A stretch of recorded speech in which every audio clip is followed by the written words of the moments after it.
गौरी सुताय ओम नमो, गौरी सुताय ओम नमो, लंबोदराय ओम नमो, लंबोदराय ओम नमो, लंबोदराय ओम नमो, लंबोदराय ओम नमो, गौरी सुताय ओम नमो, गौरी सुताय ओम नमो, विघ्नेश्वराय ओम नमो, विघ्नेश्वराय ओम नमो, विघ्नेश्वराय ओम नमो, विघ्नेश्वराय ओम नमो, भवदुःख भंजन ओम नमो, भवदुःख भंजन ओम नमो, भवदुःख भंजन ओम नमो, भवदुःख भंजन ओम नमो, गौरी सुताय ओम नमो, गौरी सुताय ओम नमो, लंबोदराय ओम नमो, लंबोदराय ओम नमो, गौरी सुताय ओम नमो, गौरी सुताय ओम नमो, विघ्नेश्वराय ओम नमो, विघ्नेश्वराय ओम नमो, भवदुःख भंजन ओम नमो, भवदुःख भंजन ओम नमो, भवदुःख भंजन ओम नमो, भवदुःख भंजन ओम नमो, गौरी सुताय ओम नमो।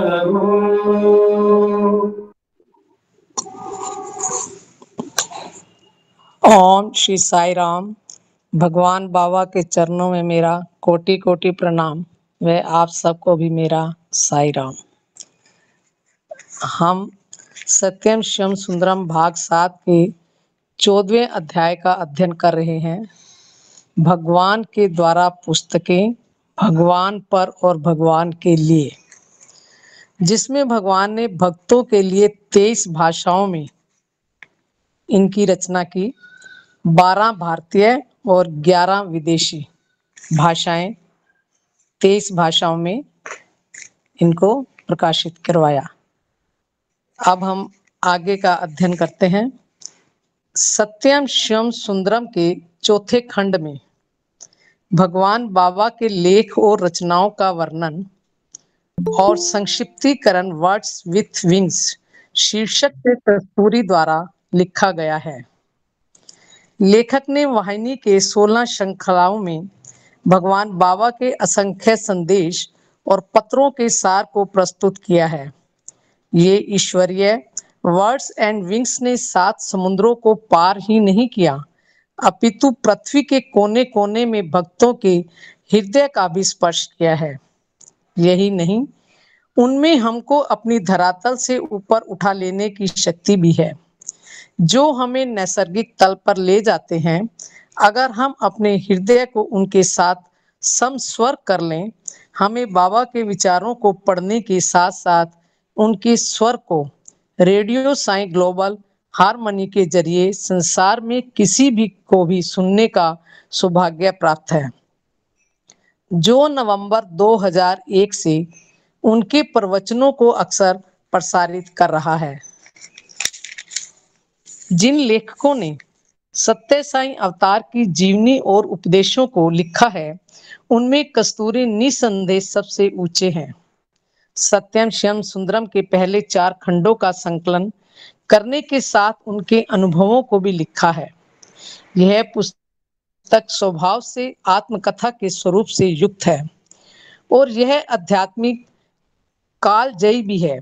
अत्यंत अनोखी शैली में अद्वितीय आत्मीयता जिसका आस्वादन भगवान के साथ उन्होंने अनुभव किया है, को बहुत ही सुंदर ढंग से चित्रित किया है। एक और पुस्तक ईश्वर अम्मा द चोजन मदर जिसे कस्तूरी ने लिखा है। यह अवतार की माता के प्रति श्रद्धांजलि है। एक माँ ने जिन कष्टकारी और अत्यधिक कष्ट पहुंचाने वाले अनुभवों का अनुभव किया था, उसी मातृत्व का लगाव धीरे धीरे उनके भगवान पुत्र की स्तुति और भक्ति में बदलता चला गया। उसी को मार्मिक रूप से इस पुस्तक में प्रस्तुत किया गया है। 20वीं सदी में जिन भारतीय लेखकों ने भगवान के बारे में लिखा था, वे हैं डॉक्टर विनायक कृष्ण गोकाक, जो बहुत विख्यात हैं। उनकी पुस्तक द सत्य Sai Baba, the man and the अवतार उनकी तीक्ष्ण बुद्धि और आध्यात्मिक जिज्ञासा का परिणाम है। बहुत समय पहले के विदेशी लेखक mister Howard Murphet, doctor John S Hislop और डॉक्टर सैमुअल एच सैंडविच लब्ध प्रतिष्ठित हैं। ऑस्ट्रेलिया के जॉन मर्फेट भगवान के पास पहल आने वाले विदेशी हैं। उनकी पुस्तक Sai Baba the man of miracles 60 के दशक में पहली बार ख्याति लब्ध अंतरराष्ट्रीय प्रकाशन कंपनी से प्रकाशित हुई थी और इसे पढ़कर हजारों पाश्चात्य लोग अवतार के समीप आए। यह पुस्तक उच्च श्रेणी के शोध, जांच और अनुभव का परिणाम था। एक सत्य के निष्ठावान खोजी जिसने पूरे संसार की यात्रा आत्मज्ञान की खोज में की थी और उसकी ज्ञान पिपासा भगवान के चरणों में जाकर पूरी हुई, ने इस पुस्तक को लिखा था। इस पुस्तक में अलौकिक दृश्यमानों के प्रति वैज्ञानिक और तर्क संगत दृष्टिकोण को प्रस्तुत किया गया है। इस पुस्तक को लेखक ने 3 श्रेणियों के पाठकों के लिए प्रस्तुत किया है। एक उस पाठक वर्ग के लिए जिन्हें रहस्यात्मक, अद्भुत और चमत्कारिक दृश्यमान रुचि को बनाए रखते हैं और अपील करते हैं। दूसरा वर्ग अत्यंत गंभीर जिज्ञासुओं के लिए जो आध्यात्मिक प्रकाश की अपेक्षा करते हैं किंतु उन्हें अब तक प्राप्त नहीं हुआ है। और अंततः उस वर्ग के पाठकों के लिए है जो साईं अवतार से प्रेम करने वाले भक्त हैं। इस पुस्तक की वैश्विक अपील पूर्ण रूप से उद्देश्य का तथ्यों एवं अनुभवों का प्रस्तुतिकरण है। इसके अंत में लेखक एक प्रसिद्ध भारतीय वैज्ञानिक के कथन का उदाहरण देता है। बाबा एक दृश्यमान हैं, वे इंद्रियातीत हैं, वे भगवान हैं, वे अवतारी हैं, वे हमारे अत्यंत नजदीकी बंधु बांधव हैं। शाश्वत संदेश के लिए उनकी ओर मुड़िए, केवल वे ही हमारी रक्षा कर सकते हैं। मर्फेट द्वारा लिखी 3 और किताबें हैं, साईं बाबा अवतार, Sai Baba invitation to glory और वेयर द रोड एंड्स, जो रुचि बनाए रखती है। आखिरी पुस्तक बाबा के आदेश पर लिखी गई है और बाबा की अनुकंपा से ही पूरी हुई, क्योंकि उनकी दोनों आंखों की रेटिना में हेमरेज हो गया था और अंधेरा हो गया था। 60 के दशक के अंत में जॉन हिजलोप यूनाइटेड स्टेट्स से आध्यात्मिक भूख को दयालु अवतार ने बहुमूल्य समय को इनके द्वारा पूछे गए अनेक आध्यात्मिक प्रश्नों का उत्तर देने में लगाकर शांत किया था। हिजलोप ने अपने अनुभवों को 2 बहुत ही आत्मज्ञान संबंधी पुस्तकों में लिखा है, कन्वर्सेशन विथ भगवान श्री सत्य साईं बाबा और साईं बाबा एंड आई। पहली पुस्तक सर्वोच्च अध्यापक द्वारा प्रदान किए गए आध्यात्मिक ज्ञान की अनोखी निधि है।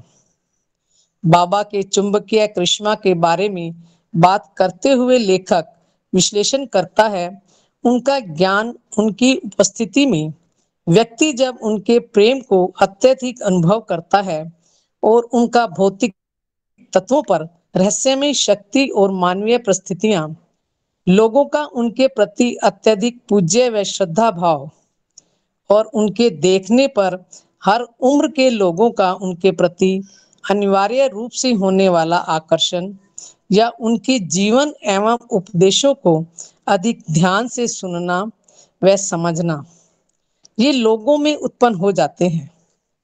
यूएसए के एक लब्ध प्रतिष्ठित और सफल मनोचिकित्सक सैमुअल सैंडविच ने Sai Baba the holy man and the psychiatrist लिखा है। लेखक आध्यात्मिक खोजी है जो अत्यधिक निष्ठावान है। इसका दृष्टिकोण अंशतः आत्मकथा रूप में है और यह अत्यधिक विश्लेषणात्मक ज्ञान रखने वाले एक पाश्चात्य व्यक्ति द्वारा बाबा में देखे गए अनेक अनोखे पहलुओं का उद्घाटन करता है। लेखक ने बाबा को चेतनता का वैज्ञानिक कहा है, जिनका आध्यात्मिक ज्ञान मनोचिकित्सा के विषय को जो अपूर्ण विज्ञान है, इसे स्वस्थ करने की कला में चेतनता के विज्ञान के आधार पर बदल सकता है। उन्होंने ज्यों-ज्यों बाबा के बारे में और अधिक समझा, उन्होंने पता लगाया कि व्यक्ति अपनी इंद्रियों के आधार पर और दिमाग के आधार पर भौतिक पहुंच से ज्ञान प्राप्त कर बाबा के बारे में सत्य को जानना अपर्याप्त ही होगा। लेखक ने लिखा है, मैंने देखा है कि बाबा अपने भौतिक आकार से बहुत अधिक बड़े हैं, सत्यवान है। मैंने देखा कि भौतिक रूप से उनके निकट होना व्यर्थ है। मैंने यह भी अनुभव किया कि उनसे सच्चा संपर्क साधना है। तो मुझे उनमें आध्यात्मिक स्तर पर लीन हो जाना होगा। मुझे उनके उपदेश सीखो एवं उनकी प्रकृति को और स्पष्ट रूप से मेरे जीवन रूपी कपड़े को बुनना होगा। जब तक मैं वे भगवान साईं बाबा न बन जाऊं, बाबा को समझने के लिए अंतर्मुखी पहुंचने सैंडविच को आत्मसंतुष्टि प्राप्त करने में अनेक लाभप्रद अनुभव प्रदान किए।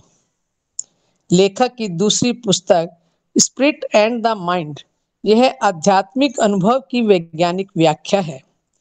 इसमें पाश्चात्य मनोविज्ञान में आध्यात्मिक अंतर्मुखता की बढ़ती आवश्यकता के बारे में खोज के बारे में व्याख्या दी गई है। थॉमस कार्लाइल ने कहा है, एक अच्छी पुस्तक मानव आत्मा का शुद्धतम सार है। कई कामों में भगवान द्वारा मनुष्य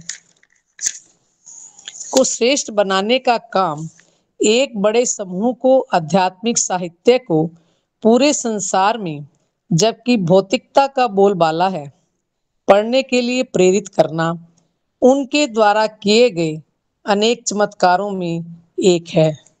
साईराम। डॉक्टर साहब अगर हैं तो इसको एनालाइज कर लें, अगर करना चाहें तो। साई राम। आप सबको साईराम। भगवान बाबा के चरणों में मेरा कोटिशय प्रणाम और आप सबको मेरी प्रेम भरी साई राम। अब डॉक्टर अमर सिंह जी से प्रार्थना है कि वो भगवान, जो हम आज तक पुस्तकों को पढ़ते आए हैं और आज भगवान ने हमें इतना सुंदर अवसर दिया हुआ है कि एक किताब की क्या व्याख्या है, वो संक्षिप्त रूप में गागर में सागर ही भर दिया है। वो हमें एक क्लियर हो जाता है कि किसने कब क्या किस मनोस्थिति में भगवान का के बारे में लिखा है। तो इसके विषय में डॉक्टर अमर सिंह से प्रार्थना है कि वो इसका विश्लेषण करें। Sai Ram. Sai Ram sir. Doctor Amar Singh ji.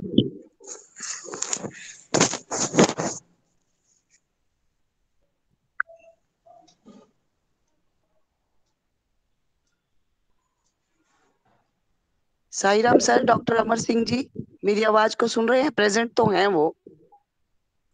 Sai Ram sir.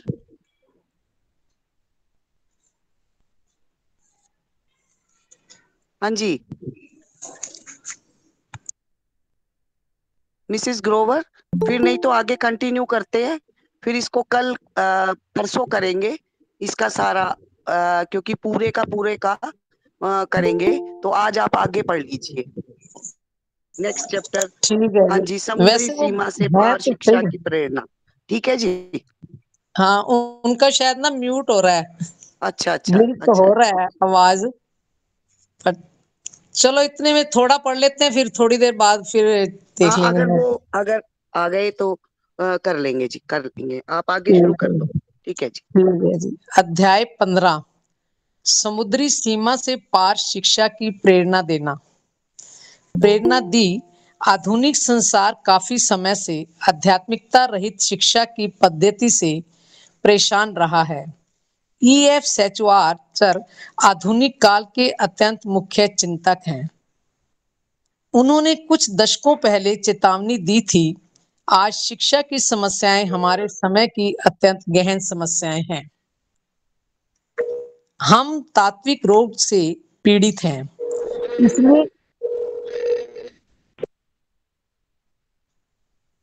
Siren doctor साहब आप कर लीजिए।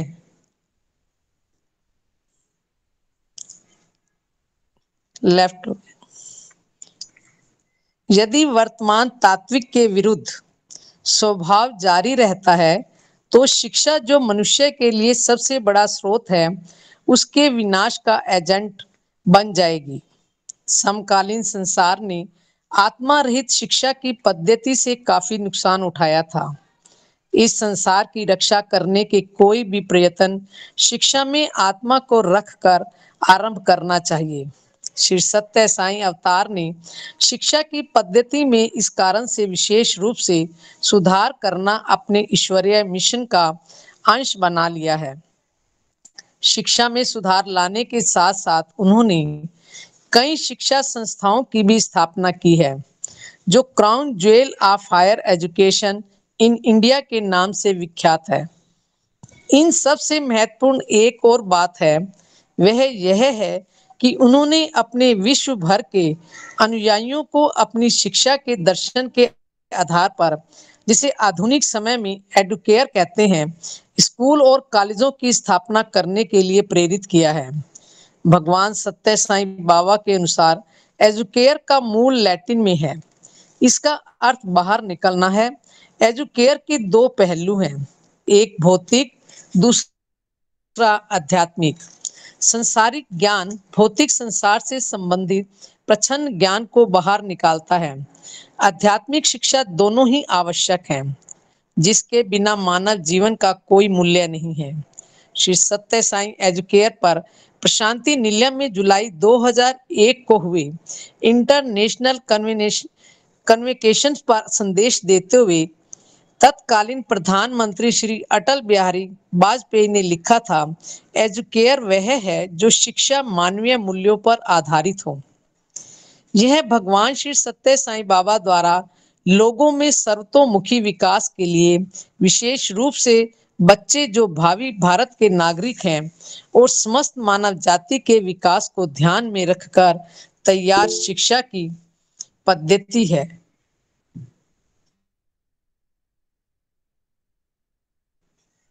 भगवान का कला और विज्ञान की शिक्षा में स्थित पूर्ण ज्ञान ने उन्हें पाठ्यक्रम और किताबी शिक्षा का परिवर्तन एजुकेयर में बदलने की अंतर्दृष्टि से संरक्षक, अध्यापक और माता पिता को आनंद और बच्चों को अंतर्निहित शक्ति को विकसित करने और उत्तरदायित्व का ज्ञान प्रदान करता है। सच में एजुकेयर दर्शन और अभ्यास की शिक्षा की सामान्य पद्धति को भारत में हमारे राष्ट्र के पुनः जीवित करने के लिए एकजुट होना चाहिए। भगवान द्वारा स्थापित शैक्षणिक संस्थाओं की दृश्यमान सफलता से प्रेरित होकर, जिसमें देश के भावी नागरिकों के चरित्र और जीवन को आकार प्रदान किया जाता है। भगवान के अनुयायियों ने भी संसार भर में 150 विद्यालयों की स्थापना की है, जिनमें से 99 भारत में ही हैं। पूरे संसार भर के 26 देशों में लगभग 50 श्री सत्य साईं स्कूल फैले हुए हैं। उनमें पहले 90 के दशक के पूर्वार्ध में जाम्बिया, थाईलैंड और नेपाल में खोले गए और फिर अगले दशक में Argentina, Australia, Brazil, Canada, Ecuador, Fiji, Indonesia, Kenya, Malaysia, Mauritius, Moscow, Paraguay, Philippines, South Africa, Sri Lanka, Taiwan, United Kingdom और वेनेजुला है। ये स्कूल विश्व के विभिन्न भागों में धार्मिक, सांस्कृतिक और नानाविध प्रजाति संबंधी सेटिंग्स पर काम करते हैं। स्कूल के सभी क्रियाकलापों में विभिन्नता को आदर किया जाता है। वैश्विक मानवीय मूल्यों के प्रकार में विद्यार्थी अनेकताओं में पहचानना सीखते हैं। नाना प्रकार के भूगोलीय और सांस्कृतिक नेपथ्य में बच्चों में बदलाव को एक उपहार के रूप में सकारात्मक चरित्र का गठन करके, जैसे भगवान में विश्वास, कर्तव्य के प्रति आदर भाव, विपदा का सामना करने की क्षमता, स्वार्थ रहित सेवा करने की हार्दिक इच्छा, विशेष रूप से गरीब और जरूरतमंदों की सेवा करने का भाव उत्पन्न करते हैं। जाम्बिया में स्कूल की स्थापना और उसकी अभिवृद्धि के बारे में एक दिलचस्प कहानी है। जाम्बिया में सबसे पहले सत्य साई स्कूल की स्थापना की गई थी।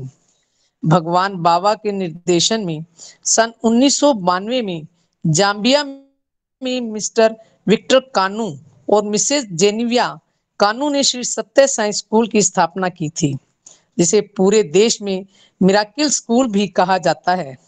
दरअसल मिस्टर कानू सीरिया लियोन के हैं। यह देश उत्तरी अफ्रीका के पश्चिमी छोर पर है। सेंट्रल अफ्रीका के जाम्बिया में 3000 मील दूरी पर स्थित है। जुलाई 1989 में प्रशांति निलय में बाबा द्वारा इस दंपत्ति को इंटरव्यू में बुलाए जाने पर यह सब हुआ। उन्होंने उस दंपत्ति से कहा, आप जाम्बिया जाइए और वहां पर प्रेम का संदेश शिक्षा द्वारा फैलाइए। वहां एक स्कूल की स्थापना करके लोगों की सहायता कीजिए। विक्टर तो चुप रहे, किंतु उनकी साहसी पत्नी ने बाबा से कहा, स्वामी, हमारे पास काफी फंड नहीं है।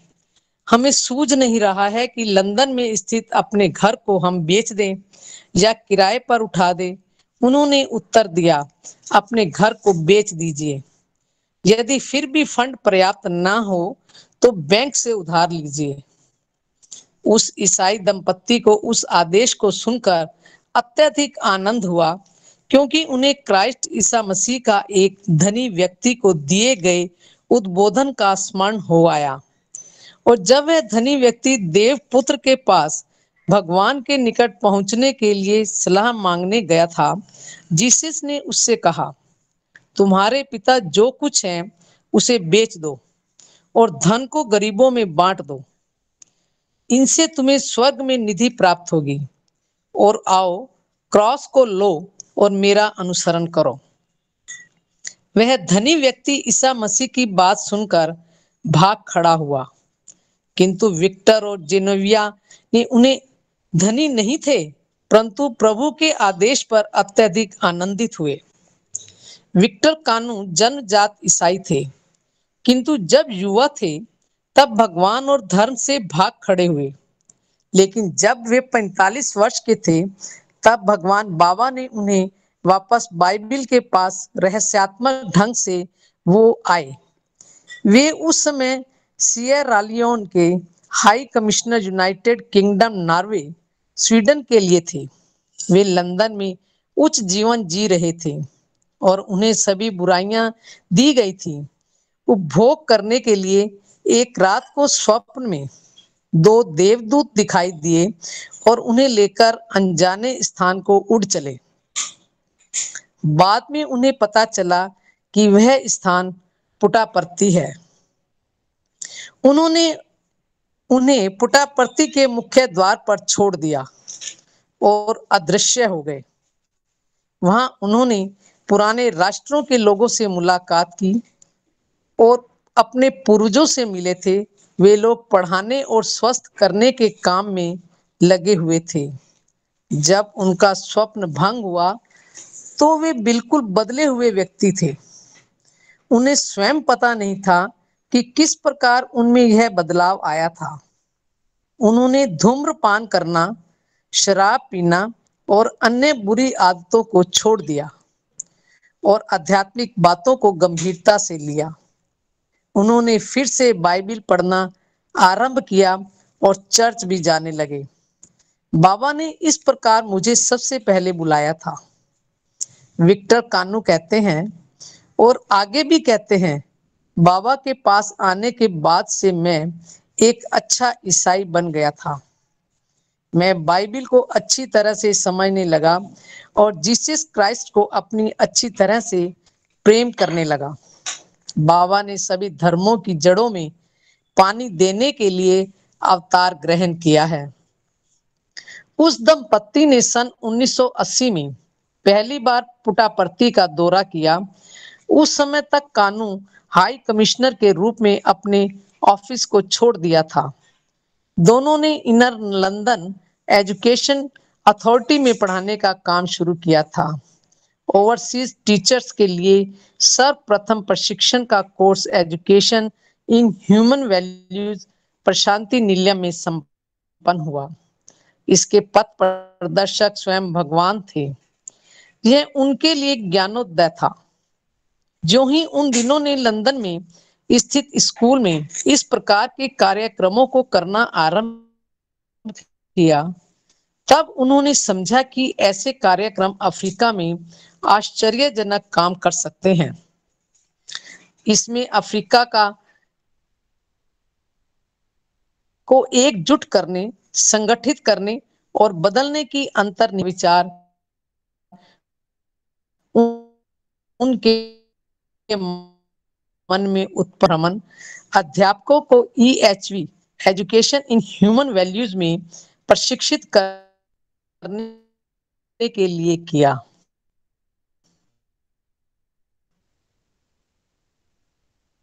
उनकी तरह से वे पहली बार जाम्बिया को गए।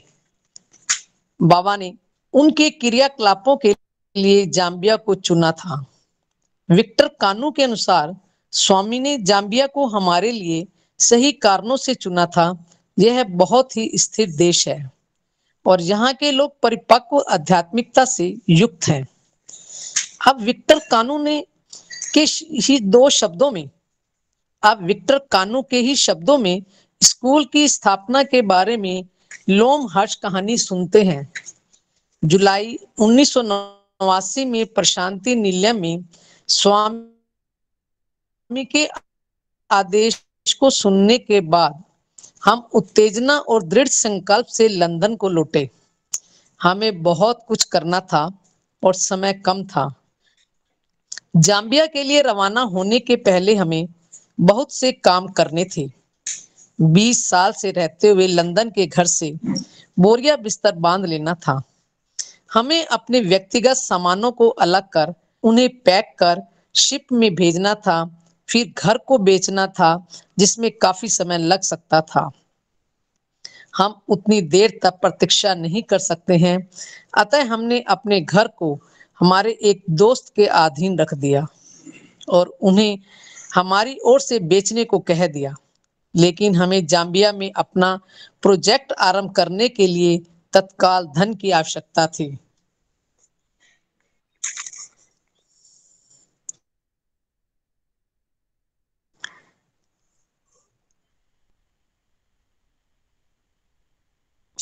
अतः इंश्योरेंस पॉलिसियों को सौंप दिया, जिससे मिला धन स्कूल को आरंभ करने के लिए पर्याप्त था। हमें कुछ मित्रों के प्रश्नों एवं शंकाओं का समाधान भी करना था कि हमें अच्छे कार्य के लिए इंग्लैंड को छोड़ना पड़ा।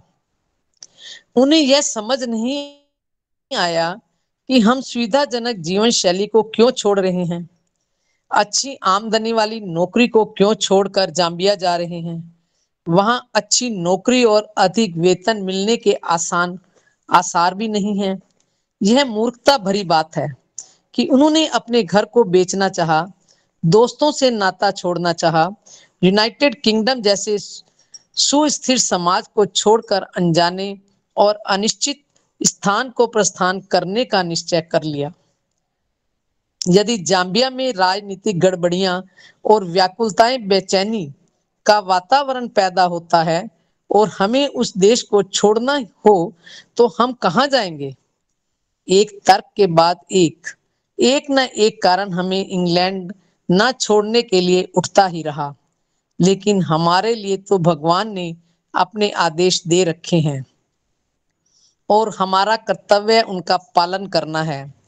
22 दिसंबर 1989 को हमने लंदन छोड़ दिया और जाम्बिया के लिए रवाना हो गए। जेनोविया और मैं न तो जाम्बिया में पैदा हुए और ना ही वहां रहे। हम सन 1988 में पहली बार जाम्बिया भक्तों के निमंत्रण पर गए थे। हमें वहां पर अध्यापकों के लिए EHV education in human value के लिए वर्कशॉप का आयोजन करना था। नाडोल के कॉपर बेल्ट प्रोविंस में स्थित नॉर्थन टेक्निकल कॉलेज के अध्यापकों के लिए कार्यशाला का आयोजन करना था। हम वहां केवल 7 दिनों के लिए थे, लेकिन अब हमें यहाँ बस जाना है, साईं के संदेश को फैलाना है। जाम्बिया घिरी हुई जमीन वाला देश है। इसका क्षेत्रफल 7,50,000 वर्ग किलोमीटर है। इसकी आबादी 10.5 करोड़ है। उस समय तक जाम्बिया की सरकार द्वारा अनुमानित किया गया था 100 लोगों में केवल 8 लोग ही खाते पीते घर के थे। 51 लोग गरीब थे और 41 लोग अत्यधिक गरीब थे। गरीबी की रेखा इस बात को सूचित करती है कि सार्वजनिक और निजी सेक्टर देश के बच्चों की शिक्षा की आवश्यकताओं को पूरा करने में असहाय हैं।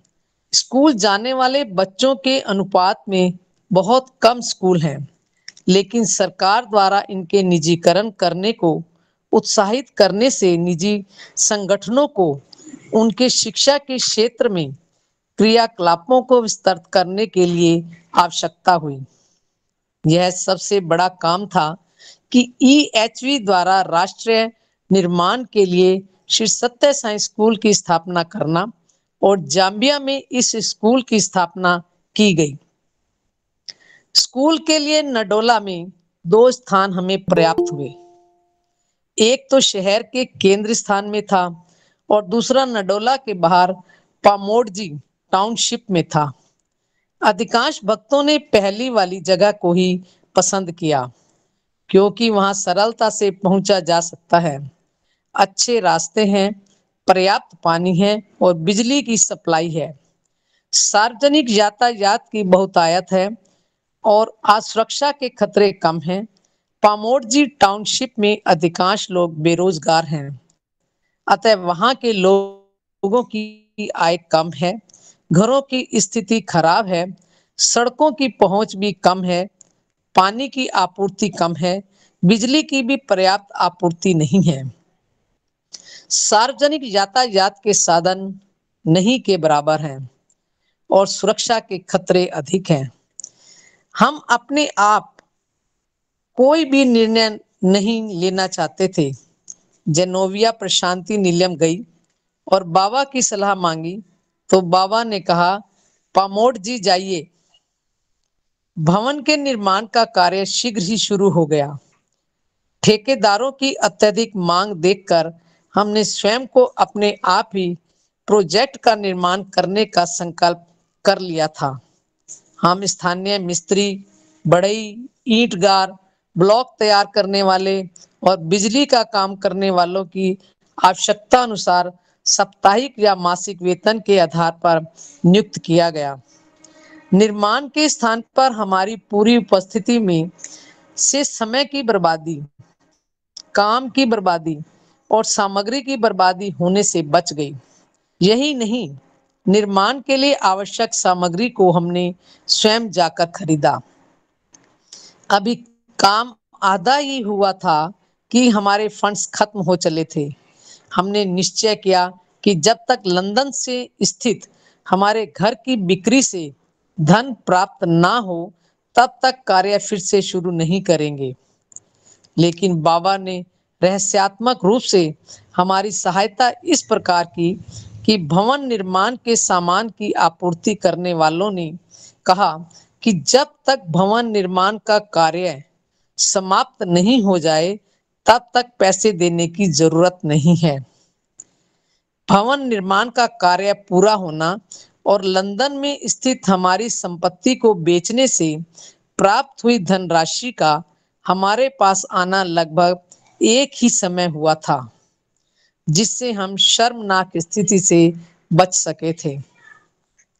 जाम्बिया को एक क्रिश्चियन देश के रूप में संघ निर्वाचित राष्ट्रपति द्वारा घोषित किया जाना और सन 1992 में ही नडोला में श्री सत्य साई स्कूल का खुलना सब संयोग से ही हुआ था। जाम्बिया के लोग श्री सत्य साई बाबा को भगवान के अवतार के रूप में कैसे स्पंदित हुए? क्या वे अपने बच्चों को उस स्कूल में भेजने के लिए तैयार थे जो दूसरे भगवान के अवतार के बारे में बात करता है? उस बस्ती के अधिकांश लोगों ने सत्य साई बाबा के बारे में सुना भी नहीं था। वहां के अधिकांश लोग उनके नाम का उच्चारण सही तरह से नहीं कर पाते हैं। कई ने सोचा यह बड़ा ही भोंडा सा लगता है, लेकिन हमने यह निश्चय कर लिया कि सच्चाई को बिना किसी भय के उनसे बताएंगे। हमारे स्कूल के स्टेटमेंट में माता पिता को, सरकारी कर्मचारी को भी और स्टाफ के हर सदस्य को प्रवेश या नौकरी के लिए हस्ताक्षर करने पड़ते हैं। यह इस स्टेटमेंट का कुछ उदाहरण है। श्री सत्य साई स्कूल एक स्वतंत्र निजी स्कूल है जो लड़कों के लिए है। इसकी श्री सत्य साई बाबा ने स्थापना की है, जो भगवान के अवतार हैं। उनका जन्म पुट्टापर्थी में 23 नवंबर सन 1926 में हुआ था। यह दक्षिण भारत का एक छोटा सा गांव है। उन्होंने अपने देवत्व को विभिन्न प्रकार से, विशेष रूप से मानवता के प्रति अथाह प्रेम के कारण और सामान्य रूप से हर प्राणी के लिए प्रकट किया है। पूरे संसार में श्री सत्य साई संगठनों द्वारा उनके आध्यात्मिक, शैक्षणिक एवं सेवा के कार्यक्रमों को मानव कल्याण और लोक कल्याण के लिए करते देखा जा सकता है। उदाहरण के लिए शिक्षा के क्षेत्र में भारत में उन्होंने किंडरगार्टन से यूनिवर्सिटी तक शैक्षणिक संस्थाओं की स्थापना की है। उनकी यूनिवर्सिटी का नाम सत्य साई यूनिवर्सिटी है।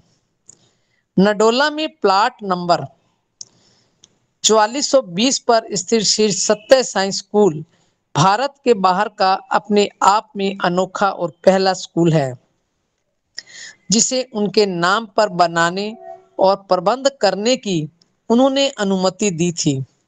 यह एक ऐसा पवित्र स्कूल है जो उनके 5 आधारभूत मानवीय मूल्य सत्य, प्रेम, शांति, सदाचार और अहिंसा पर आधारित है। इस स्कूल के 3 अंतर संबंधित उद्देश्य हैं: आध्यात्मिक और नैतिक आचार, शैक्षणिक श्रेष्ठता और वातावरण की श्रेष्ठता। इन तीनों को पाठ्यक्रम में प्रधानता दी गई है। धर्म के मामले में यह स्कूल कोई भेदभाव नहीं दिखाता है। यह सभी धर्मों को स्वीकार करता है और पूजा के सभी विधानों को स्वीकारता है जो सार रूप में मान्य है। श्री सत्य साई बाबा के उपदेश और शैक्षणिक संस्थाओं का प्रबंधन करने की पद्धति स्कूल के मार्गदर्शक हैं। यहाँ किसी को भी किसी विशेष मत या मान्यता को मानने के लिए बाध्य नहीं किया जाता है।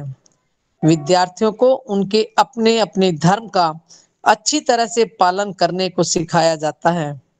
अतः स्कूल में कुछ चुने हुए और पहचाने गए त्योहारों को मनाया जाता है, जो कि विश्व के अधिकांश लोगों के धर्म है, जैसा कि ईसाई धर्म, हिंदू धर्म, इस्लाम धर्म और बौद्ध धर्म। रिपब्लिक ऑफ जाम्बिया के शिक्षा मंत्रालय के फ्रेमवर्क के अंतर्गत स्कूल चलाया जाता है। यह विद्यार्थियों को जाम्बियन जनरल सर्टिफिकेट की परीक्षा के लिए तैयारी करवाता है।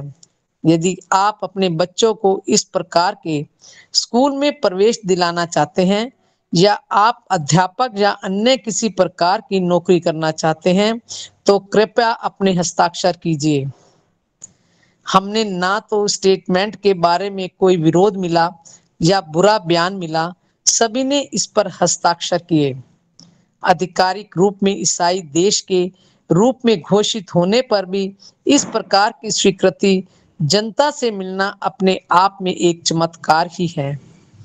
उसी प्रकार जब कभी निर्भय होकर उस नाम को प्यार से और भक्ति को पुकारा जाता है, तब सफलता अवश्य प्राप्त होती है। जनवरी 1992 को पामोड़-जी में स्कूल खोलने के पश्चात सुप्त बस्ती में हलचल और क्रियाशीलता बढ़ गई। वहां अब निजी और सार्वजनिक यातायात में वृद्धि हुई है। अच्छे और पक्के घरों का निर्माण होने लगा है। बिजली की आपूर्ति में भी वृद्धि हुई है। सन 1997 जुलाई को तत्कालीन रिपब्लिकन राष्ट्रपति मिस्टर FJT चिलुबा उस स्कूल को पहली बार आए और टिप्पणी की कि मैं हमेशा आश्चर्य करता हूं कि इतने अच्छे स्कूल की स्थापना पामोड़ जी में क्यों की गई है। अब मुझे मालूम हुआ कि वह स्थान क्यों चमक उठा है। सर्वप्रथम अफ्रीका में ईसाई विद्यार्थी कहां से आएंगे? यह प्रश्न हमारे मस्तिष्क में जब निर्माण का कार्य हो रहा था तभी से उठा था। हमें पता चला कि प्राइमरी स्कूल विंग्स प्राथमिक विद्यालय की शाखा में किसी प्रकार की तकलीफ नहीं हुई। उस क्षेत्र के ऐसे बहुत से स्कूल जाने की उम्र के बच्चे हैं, लेकिन उनके माता पिता और अभिभावकों को यही चिंता रहती थी कि उनके बच्चों को भेजने के लिए कोई स्कूल ही नहीं है। लेकिन एक ही कठिनाई आ खड़ी हुई थी, वह यह कि इन बच्चों को प्री स्कूलिंग का अनुभव नहीं था। ग्रेड 1 के लिए चारों ओर की टाउनशिपों से भी बच्चों को लेने के लिए हमने केवल उनका स्वास्थ्य, शारीरिक चुस्तीपन और उम्र को ध्यान में रखा था। लेकिन सेकेंडरी स्कूल विंग की स्थिति बिल्कुल अलग थी, जो ग्रेड 8 से आरंभ होता है। जाम्बिया में सेकेंडरी स्कूल के लिए प्रवेश के लिए ग्रेड 7 को पास करना होता था।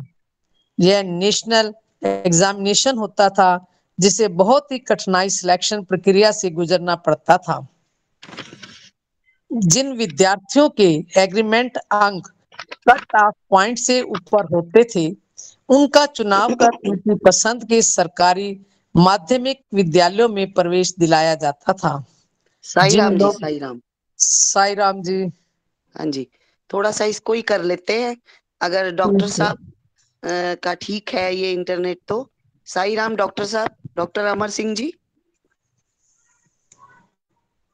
आप सुन सकते? हाँ जी, साई राम जी, मेरी आवाज आ रही है जी? हाँ जी, साई राम जी, साई राम। साई राम, आवाज आ रही है मेरी? आ रही है जी, बिल्कुल आ रही है जी। अच्छा अच्छा, चलो इसको कर लेता हूँ, वो कल कर दूंगा अगला। आज इस नए वो करने। आज हाँ जी, हाँ जी, साई राम, भगवान साई बाबा के दिव्य चरणों में मेरा कोटि से प्रणाम और उपस्थित सब जगजनों के अध्यवासी भगवान को साई राम। आज हम इस नए लेसन जो पाठ शुरू किया गया है उसके बारे में थोड़ा सा विश्लेषण करेंगे और आपको इसके बारे में बताएंगे कि किस प्रकार से भगवान बाबा की एक इंस्टीट्यूशन भारत से बाहर समुद्री सीमाओं को पार करती हुई एक छोटे से अफ्रीकी देश जाम्बिया के अंदर शुरू हुई। भगवान बाबा संसार के हर कोने के बारे में उनको सब पता है, सब कुछ जानते हैं कि कहाँ पर क्या करना है और किसके माध्यम से करना है। जिस समय ये हमारे इंडिया के अंदर स्वामी ने एजुकेट प्रोग्राम की शुरुआत की थी, उस एजुकेट प्रोग्राम के आरंभ से ही बहुत से विदेशी लोग भी उस समय जो बाबा के दर्शनों के लिए आते थे, वो भी आहिस्ता आहिस्ता यहाँ के स्कूलों के प्रसार को देख करके, यहाँ के स्कूलों के पाठ्यक्रम को देख करके और भगवान के विभिन्न प्रवचनों को इस बारे में सुन करके बहुत ही ज्यादा प्रभावित हुए थे। और उन्हीं में से एक बहुत ही अच्छे बाबा के जो भगत थे वो मिस्टर विक्टर कानू और उनकी मिसिस जैनोविया कानू, ये दोनों के दोनों भगवान के इंटरव्यू में 1980 में प्रथम बार यहाँ आए थे इंडिया के अंदर, और भगवान बाबा से उनका परिचय हुआ था। उस समय कानू हाई कमिश्नर के रूप में थे वहां पर इंग्लैंड के अंदर। तो जब भगवान बाबा से उनका संपर्क हुआ तो उनको बहुत ही एकदम प्रभावित हुए बाबा से, और भगवान बाबा ने उनको कहा था कि तुम साउथ अफ्रीका जाकर के जाम्बिया में स्कूल आरंभ करो। देखिए, बिल्कुल एक नया विचार भगवान बाबा ने दिया उनको, और दोनों बड़े आनंदित हुए। उसकी कानू तो कुछ नहीं बोले, लेकिन उनकी मिसी ने कहा, स्वामी हमारे पास तो इतने फंड नहीं है, किस प्रकार चलें। तब उन्हें सूझ ही नहीं रहा था कि क्या लंदन में अपने घर को बेच दे या किराए पे उठा दे, ऐसा सोच रहे थे। तो भगवान ने उत्तर दिया, अपने घर को बेच दीजिए, और फिर भी फंड अगर पूरे ना होते हैं तो बैंक से उधार दीजिए। इतना स्पष्ट आदेश भगवान ने उनको दिया था। उस समय उनको बहुत ही आनंद हुआ सुन करके, और उन्हें याद आई ईसा मसीह क्राइस्ट की एक संदेश जो एक धनी व्यक्ति को उन्होंने दिया था उस समय, कि तुम देवपुत्र भगवान के निकट पहुंचने की सलाह मांगने आया था जो, तो जीसस ने कहा था तुम्हारे पास जो कुछ भी उसे बेच दो और धन को गरीबों को बांट दो, इनसे तुम्हें स्वर्ग की निधि प्राप्त होगी, और जाओ क्रॉस को उठा लो और उसका अनुसरण करो। वही बात इनके दिमाग में उसी टाइम आई, और एकदम उन्होंने कि हम भी भगवान बाबा का आदेश उसी प्रकार से मानेंगे जिस प्रकार की क्राइस्ट का आदेश उसने माना था उस भक्त ने। तो ये भक्त कानू बता रहे कि मैं जन्मजात ईसाई था, और जब 45 वर्ष का हुआ था तो भगवान बाबा ने मुझे एक आश्चर्यजनक तरीके से, बड़े रहस्यात्मक ढंग से बाबा ने मुझे दोबारा ईसाई धर्म की तरफ मोड़ा था। वो कहते हैं उस टाइम में सीरिया लियोन के अंदर हाई कमिश्नर था यूनाइटेड किंगडम नॉर्वे में, स्वीडन में, और बहुत ही अच्छा जीवन जी रहा था। सब प्रकार की कमी नहीं थी कोई भी, सब आनंद ही आनंद था, और ज्यादा पैसा भी था, अच्छी ऐशो आराम की जिंदगी थी। इसलिए एक दिन रात को कहता है मुझे वहां पर स्वप्न के अंदर एक देवदूत दिखाई दिए दो, और उन्होंने मुझे उठा लिया और एक अनजान स्थान की तरफ उड़ चले उनके साथ। और पता चला कि जहाँ वो पहुंचे वो स्थान पुट्टापर्थी था, और उसे पुट्टापर्थी के मुख्य द्वार पर भी उनको छोड़ करके वो अदृश्य हो गए। उन्होंने वहां पर पुराने राष्ट्रों के कहता अपने पूर्वजों से भी मुलाकात हुई, और वे लोग सारे के सारे पढ़ाई में व्यस्त थे, स्वास्थ्य के कार्य करने में लगे हुए थे। तो एकदम ये सब देख करके कुछ समय उनका एकदम स्वप्न भंग हुआ। तो वो एकदम देखिए किस प्रकार एक स्वप्न में ही भगवान बाबा ने उसका पूर्ण ट्रांसफॉर्मेशन ही कर दिया, परिवर्तन कर दिया पूरा जीवन का। और वो कहते मुझे पता ही नहीं चला किस प्रकार के मेरा जीवन बदल गया। मैं धूम्रपान करता था, शराब पीता था, मीट खाता था, और अन्य कितनी बीमारियां थी, वो एक बार में ही छूट गई मेरी। और इतनी आध्यात्मिकता से बातों को सोचने लगे, जो भी बातें होती थी, कि मैंने दोबारा फिर बाइबल को पढ़ना आरंभ कर दिया, जबकि मैं बाइबल को बिल्कुल ही छोड़ चुका था। इस प्रकार बाबा ने प्रथम बार मुझे बुलाया था, और वो कहते हैं 1980 में पहली बार पुट्टापर्थी का हमने दौरा किया, और वहां पर दोनों उस समय हम बाबा की समझ आज्ञा के अनुसार या उनकी प्रेरणा से इनर जो लंदन है उसके अंदर एजुकेशन अथॉरिटी में पढ़ाने का काम हमने शुरू कर दिया था। ओवरसीज टीचर के लिए सर्वप्रथम क्रिस्टीना का एजुकेशन ह्यूमन वैल्यू का वहां से ही शुरू किया, और जो इन दोनों ने वहां के स्कूल के लंदन के अंदर इस कार्यक्रम को आरंभ किया, तो उन्होंने समझा कि ऐसा कार्यक्रम क्यों ना हम अफ्रीका में कर सकते हैं। अफ्रीका में वे एक बार गए थे, वहां पर एक सप्ताह का EHV प्रोग्राम का उन्होंने प्रशिक्षण का दिया था। इस प्रकार उन्होंने सोचा वहां पर पहले तो इस प्रकार के सेमिनार में, कार्यशाला में लोग अवश्य गए थे, लेकिन वहां रहने के कभी सोच भी नहीं पाए सकते थे। और बाबा ने उनके इसी कार्यकलाप के लिए उनके लिए जाम्बिया को चुना था। अब विक्टर कानू कहते हैं स्वामी ने जाम्बिया कोई हमारे सही कारणों से चुना था, क्योंकि वो बहुत शिखर का देश है और वहाँ के लोग भी बड़े आध्यात्मिक प्रवृत्ति के। तो वो कहते हैं 1989 में जब प्रशांति निकेतन में स्वामी के आदेश को सुनने के बाद उन्होंने बड़ा दृढ़ निश्चय कर लिया था, वो लंदन में लौटे और वहां आकर के जो 20 साल से रह रहे लंदन के अंदर और बड़ा अच्छा जीवन व्यतीत कर रहे थे, अच्छे सर्विस भी थी, पैसा भी था, लेकिन 20 साल के बाद उन्होंने एकदम वहां से अपना बोरिया बिस्तर बांधना शुरू किया, अपना सामान पैक किया और फिर आहिस्ता आहिस्ता जो समझते रही कि जरूरत हुई वो सामान अपना शिप के द्वारा वहां से भिजवा दिया। जितना इंश्योरेंस पॉलिसी थी वो सारी की सारी उन्होंने कैश करवा ली, बचत का पैसा था वो सारा इकट्ठा ले लिया। अब मित्र जो मिलने वाले थे संबंधी, उनकी समस्याओं का समाधान करना बहुत ही मुश्किल था कि किस प्रकार से इतनी अच्छी लाइफ को छोड़ करके तुम इंग्लैंड के शिखर सुरक्षित जीवन को छोड़ करके आप जाम्बिया जा रहे हो, आपको नौकरी मिलेगी ना मिलेगी, बड़ी मूर्खतापूर्ण बात कर रहे हो, किस प्रकार आपका गुजारा होगा। तो ये सारी बातों का जवाब हमने वहां उनको आहिस्ता आहिस्ता देना पड़ा सारा।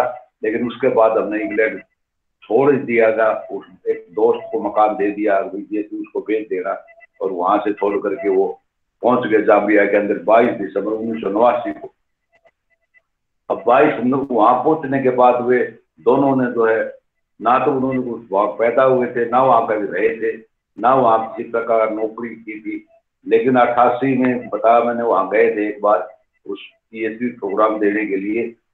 फिर वो जाम्बिया में वहां पर थोड़ा सा सुरक्षित देश बताया उन्होंने, तो चारों तरफ से जमीन से कवर था, मतलब समुद्र से दूर था थोड़ा सा। क्षेत्रफल भी वहां का लगभग 7,50,000 वर्ग किलोमीटर का है, आबादी भी 10.5 करोड़ के लगभग थी। लेकिन गरीबी इतनी थी, 51% लोग गरीब थे, 41% बहुत ही अधिक गरीब थे, सिर्फ 8% लोग ही ऐसे थे जो ठीक खाते पीते घरों। इस गरीब देश के अंदर तो वाकई में शिक्षा की बहुत ही आवश्यकता थी और वो सब लोग बेचारे स्कूल तक भी नहीं थे, ना स्कूल में जा करते बच्चे इतनी गरीबी के अंदर। शायद भगवान ने यही सोच करके उनको वहां पर भेजा था। अब वो वहां से चल करके जाम्बिया में नडोला एक शहर है, स्टेट है, वहां पर पहुंचे थे और वो उन्होंने सर्वे किया कि कहाँ स्कूल खोला जाए। तो 2 स्थान उन्होंने चुने थे। एक तो उस नडोला शहर के मध्य में था जहाँ पर सारी प्रकार की सहूलियत, बिजली भी थी, पानी की व्यवस्थाएं थी, सड़क भी अच्छी थी, यातायात सुविधा भी थी। और दूसरा जो है उसका बिल्कुल बाहर का एरिया था पामोड्री। वहां पर ना तो अच्छे भवन भी थे, रोड भी साफ नहीं थी, गरीबी भी बहुत अधिक थी और बिजली भी आवश्यकता अनुसार नहीं मिल सकती थी। तो इस प्रकार से लेकिन उन्हें सोचा कहाँ शुरू किया जाए, काम वो सोच ही रहे थे। तो भगवान की उनकी प्रेरणा हुई कि तुमने अपना काम पामोडी जी में शुरू की। अब वो पामोडी जी भगवान का जब आदेश उन्हें प्रेरणा मिल गई तो उन्होंने वहीं पर जाकर के अपने शुरू किया पामोडी जी के अंदर। और वो सारा जाम्बिया देश क्रिश्चियन देश है और वहां की उसी समय 1992 के अंदर राष्ट्रपति के द्वारा वो संघ निर्वाचित राष्ट्र घोषित किया गया था, क्रिश्चियन देश है। और उसी समय सहयोग देखिए कि उसका डिक्लेयर करना से एक संघ के रूप में और उसी समय स्कूल का खुलना, ये बड़ा सहयोग की बात हुई थी कि किस प्रकार भगवान बाबा सत्यसाई बाबा के द्वारा ये प्रोग्राम शुरू किया गया है। और उन्होंने एक बस्ती को चुना, उस बस्ती के लोग बिल्कुल कभी साईं बाबा का नाम तक नहीं सुना था, वे इस नाम को बोल भी उच्चारण भी नहीं कर सकते थे, उनको ये बड़ा भोंडा सा नाम लगता था। लेकिन उन्होंने सोचा कि हम बिल्कुल सच्चाई बताएंगे यहाँ पर जो भी कुछ है। और उन्होंने वहाँ के ही प्रवेश के लिए स्टूडेंट्स के लिए या स्टाफ के किसी दूसरी नौकरी उनके लिए प्रोफॉर्मा तैयार किया और उसमें लिखा ऊपर पूरा मैटर, ये स्वतंत्र स्कूल सत्यसाई स्कूल है, निजी स्कूल लड़कों के लिए। इसमें सत्यसाई के बाबा द्वारा ही स्थापना की गई है जो कि भगवान के अवतार है। फिर थोड़ी सी ब्रीफ हिस्ट्री थी। उनका जन्म 23 नवंबर 1926 को दक्षिणी भारत में छोटे से गांव पुट्टापर्थी में हुआ था। और वो लोगों से अथाह प्रेम के कारण ही हर प्राणी के लिए उनका प्रकट जीवन हुआ था। और पूरे संसार में श्री सत्यसाई संस्थानों के आध्यात्मिक, शैक्षिक और कार्यक्रम जितने चल रहे हैं उनका उद्देश्य मानव कल्याण और सभी लोक कल्याण के लिए देखा जा सकता है। वहां पर किंडरगार्टन से लेकर नर्सरी से लेकर के PhD तक की शिक्षाओं के लिए यूनिवर्सिटी है, जिसका नाम सत्य साई यूनिवर्सिटी रखा गया है। तो इस प्रकार नडोला में एक प्लॉट नंबर 4420 पर सत्य साई स्कूल का वहां पर निर्माण कार्य आरंभ किया। उन्होंने बेस इसका यही रखा कि आधारभूत मानवीय मूल्य जो सत्य, प्रेम, शांति, सदाचार और अहिंसा, उसके ऊपर आधारित होगी सारी शिक्षा, और आध्यात्मिक नैतिक विचार, शैक्षिक शिष्टता का वातावरण, सबसे बेस्ट श्रेष्ठता का, ये 3 पाठ्यक्रम की प्रधानता दी गई। धर्म के मामले में कोई भेद ना और था, कोई भी आकर के एडमिशन ले सकता था, और कोई बच्चा किसी धर्म को मानने वाला हो, सब धर्म अपने अपने को मान सकते थे। हर एक को मत मान्यता मानने के लिए किसी को बाध्य नहीं किया गया था, और अपने अपने धर्म के अनुसार अच्छी तरह पालन करना सिखाया गया था। तो इस प्रकार ये प्रोफॉर्मा जो बनाया गया, उस पर सब ने साइन किए, किसी ने को इसके बारे में नहीं किया, स्टेटमेंट का कोई विरोध नहीं हुआ। और उसके बाद इस प्रकार ही आहिस्ता आहिस्ता वो स्कूल जो है वो खोलने के पश्चात वो बस्ती जहाँ पर कुछ लोग जाया करते थे, वहां पर एकदम परिवर्तन भगवान की कृपा से होना आरम्भ हो गया। एक नई हलचल शुरू हो गई, क्रियाशीलता बढ़ गई, और आहिस्ता आहिस्ता जो यातायात की सुविधा थी वे सुधरने लगी अपने आप। लोगों को पक्कों घरों निर्माण आरंभ कर दिया। बिजली की जो आपूर्ति नहीं होती थी उसमें वृद्धि हो गई। और 1997 के अंदर इस स्कूल के उन्होंने कहता है हमने पहले कॉन्ट्रैक्ट से बात की, कॉन्ट्रैक्टर बहुत महंगा पड़ता था, तो स्वयं ही हमने सारा काम अपने हाथों से करवा, मिस्त्री को थे, जो भी कारपेंटर थे, सामान स्वयं परचेज किया, लोकल टाइमली कुछ हफ्ते के लिए, महीने के लिए लोग भर्ती किए, उन्होंने अपना काम किया, और आहिस्ता आहिस्ता करते करते स्कूल की बिल्डिंग का निर्माण भी पूरा हुआ। और 1997 के अंदर वहां के जो तत्कालीन रिपब्लिकन राष्ट्रपति थे मिस्टर JFD चिलूबा, वो स्वयं पहली बार स्कूल के अंदर आकर के, और वो बड़े आश्चर्यचकित होते। उन्होंने कहा था कि मैं हमेशा आश्चर्य करता हूँ कितने अच्छे स्कूल की स्थापना पामोड़ जी में क्यों की। अब मुझे मालूम हुआ है कि वह स्वयं स्थान क्यों भगवान बाबा की कृपा से आज वो चमक उठा है। तो अफ्रीका के सारे विद्यार्थी वो सोचते थे कहाँ जाएंगे, कहाँ पढ़ेंगे, ऐसा वातावरण था वहाँ का। लेकिन भगवान बाबा ने सही सोच करके अनुष्ठान चुना। वहां पर सबसे पहले प्राइमरी की शिक्षा आरंभ की गई, और उसको जो करते हुए कहता है किसी प्रकार की तकलीफ नहीं, बच्चे बड़े ध्यान से, बड़ी लगन के साथ पढ़ते थे। और उनके अभिभावकों की चिंता भी समाप्त होगी कि हमें बड़ा अच्छा स्कूल यहाँ मिल गया, जो पहले ऐसा था ही हो। उसके बाद वो दूसरी क्लास जो सेकेंडरी कक्षा थी वो 8वीं से आरंभ होता था, और वहाँ 8वीं क्लास में एडमिशन के लिए उनका एक सेकेंडरी स्कूल की शिक्षा होती थी सारे लेवल की जामिया के अंदर। वो 7th ग्रेड पास करने के बाद ही नेशनल एग्जामिनेशन होता था, उसको पास करने बाद वहाँ पर 8वीं क्लास में किसी स्कूल के अंदर बच्चे जाया करते थे। तो उसके लिए तैयारियां करके वहाँ पर फिर आहिस्ता आहिस्ता इसकी भी तैयारी करके बच्चों को 7वीं पास करवाई, और उसके बाद 8वीं में बच्चे जाते थे। तो देखिए भगवान बाबा को इस संसार के हर स्थान का, हर जगह का पता है। हम हैरान हैं, ये चौधरीवास भी भगवान बाबा ने किस प्रकार सेलेक्ट किया हुआ, कोई स्वप्न में नहीं सोच सकता था कि कहाँ चौधरीवास है। टिब्बियों के बीच में सारा रेगिस्तान उनके एरिया में था, कोई डेवलपमेंट नहीं थी, कोई सड़क नहीं थी, कोई एक दिन में बस जा सकती उस एरिया के अंदर। और भगवान बाबा ने उस स्थान को चुना और वहां पर स्कूल शुरू किया। जो इंडिया का 100वां स्कूल है सिर्फ लड़कियों के लिए, और आज उनकी कृपा से वो स्कूल जो 11 में शुरू हुआ था, आज वहाँ वही लड़कियां 22 स्टूडेंट से शुरू हुई लड़कियों से आज वहाँ 320 से 337 बच्चे हैं आज, और 10वीं तक वो बच्चियां पहुंच गई हैं। तो ये स्वामी ही जानता है कि कहाँ पर क्या खोला जाना है और कहाँ पर वो जगह मिलेगी, और किस प्रकार के किन बच्चों को चुन के स्वामी उनके अंदर लाया है। तो ये भगवान बाबा ही जानते हैं ना, हम तो एक उनके इंस्ट्रूमेंट थे कि वो सारा कुछ काम किया। और सारे हरियाणा और चंडीगढ़ की डिवोटी जितनी है सबकी कृपा से आज स्कूल इस लेवल पर चल रहा है। तो ये भगवान बाबा ने जो काम किया है वो उनकी कृपा से पूर्ण भी होगा। और आहिस्ता आहिस्ता तो बड़ी खुशी की बात है कि वो +2 तक की उनकी मंजूरी हरियाणा सरकार ने दे दी है, और वो अब हमने तकरीबन उनकी लाइब्रेरी तैयार हो चुकी है, लैब का काम तैयार है। इसका एक बार वेरिफिकेशन होने के बाद परमानेंट सैंक्शन इसको प्राप्त हो जाएगी। और बच्चे आराम से +2 तक के, हमारे पास बिल्डिंग पूरी भगवान की कृपा से अवेलेबल है। तो ये कार्य उनकी आज्ञानुसार संपूर्ण हो जाएगा। साई राम। मैं अपनी वाणी को विराम देता हूँ। धन्यवाद। साई राम जी, साई राम। बहुत सुंदर तरीके से भगवान के आश्चर्यजनक, भगवान मास्टर प्लानर हैं और भगवान ने कहा किसके मन में, ये 2 उदाहरण देखे। इस चैप्टर का क्या मैसेज मिला हमें कि भगवान ने जो एजुकेशन और एजुकेयर का जो कॉन्सेप्ट दिया, ये मैं तो बहुत सौभाग्यशाली हूँ इस मामले में कि भगवान की इस कॉन्फ्रेंस में मुझे भी अवसर मिला।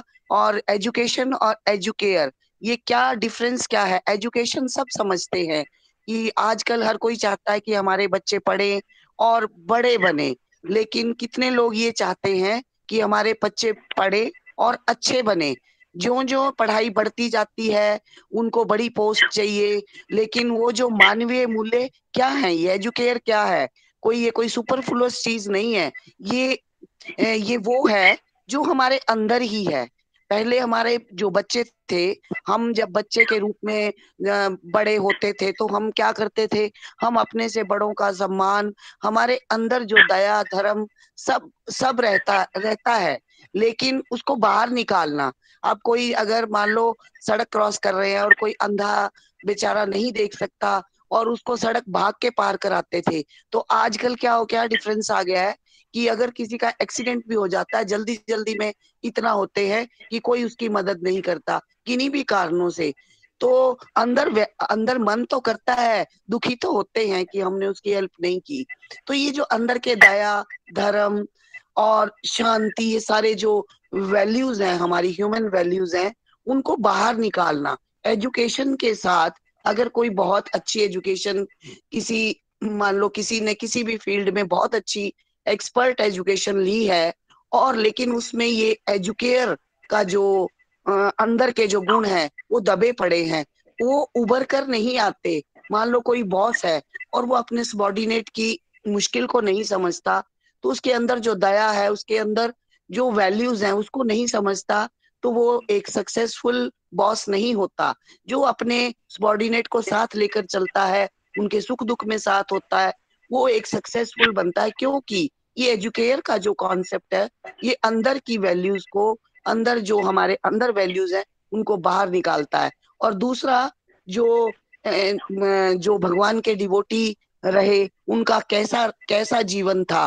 वो एक हायर पोस्ट पर थे जहां पर उनको पूरी टेम्पटेशन थी कि वो कुछ भी कर सकते थे, और सब बुरी आदतें थी। भगवान को भी अपना बाइबल भी नहीं पढ़ते थे, उनको कुछ भी अच्छा नहीं लगता था सिवाय अपने भौतिक संसार में मस्त थे।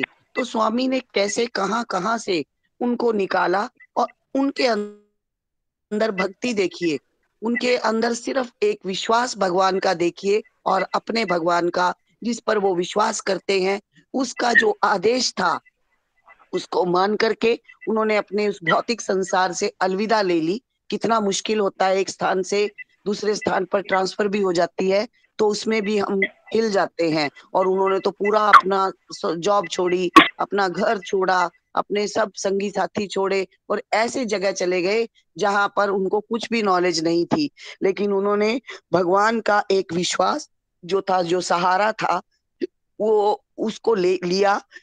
और उस हम कहते हैं कि हम भगवान को मानते हैं, हम स्वामी को मानते हैं, हम साईं डिवोटी हैं, लेकिन हम भगवान की बात को कितना मानते हैं, ये हम तो महापुरुष ही कहेंगे इनको, कि ये भी कोई भगवान के ही सेंट है जिन्होंने इतना बड़ा अफ्रीका में क्रांति ला दी। और जहां पर कितने साईं डिवोटी का मतलब ये नहीं है कि स्वामी के भक्त है, उनमें जो मानवीय मूल्यों की वृद्धि हुई, उससे उनके देश को, उनके आसपास के लोगों को कितना लाभ हुआ, और उन्होंने उस क्रांति में कितना पहचान बना दी, जंगल में मंगल कर दिया। सब स्वामी की कृपा थी, लेकिन उनकी जो भावना थी, उनकी जो भक्ति थी, उनकी जो श्रद्धा थी, और उनका जो अटल विश्वास था, उसने ये सब खड़ा करा।